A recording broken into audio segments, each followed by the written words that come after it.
everyone, and welcome back to another Friday review. Today we are taking a look at Abyss, Wraiths of Eden.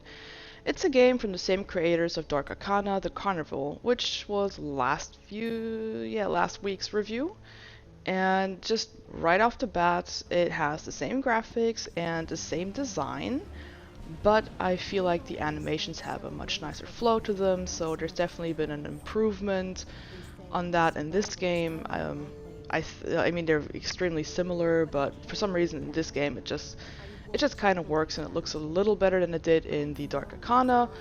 But that's just one plus point. There's definitely going to be some more negatives and a few positive things that changed.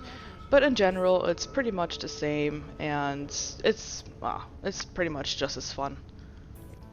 Getting into the gameplay part of this game, it's a typical hidden object game, obviously, but it's kind of a little bit more difficult than it was in the other game that I reviewed, but it's also a little bit more fun. It's a bit more saturated. It's you actually have to look a little bit more to find the objects, and you just have to be you have to think a little bit more to find the hidden ones that are inside of the hidden object game. And as before, they also have mini games. And I only played this one briefly to kind of get a look at it because I ignored it completely in the last game.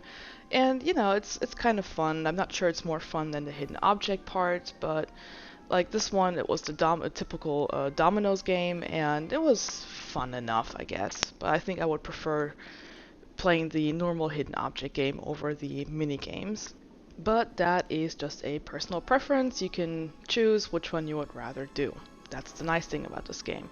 It again also features some rather unique puzzles that you don't really see too often in other puzzle games, though this one you're seeing right now is pretty basic. I love these kind of puzzles, but it is very basic. There's nothing really unique about it, but it was fun nonetheless.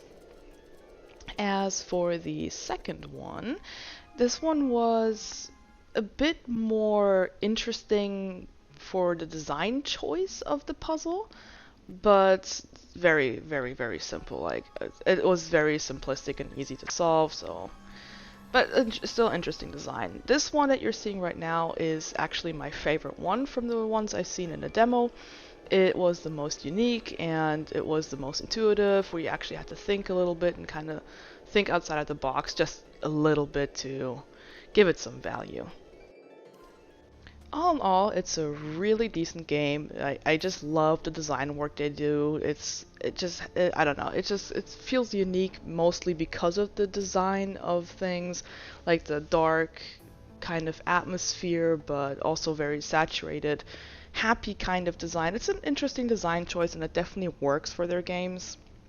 So overall, it's very fun, and the encounters you have are interesting enough to justify buying this game. I would give it about 7 out of 10 dragons, and I would most certainly recommend buying this game. If you do want to buy a copy of this game, you can follow the link in the description and buy it today. And with that, I'll see you all on the flip side of things.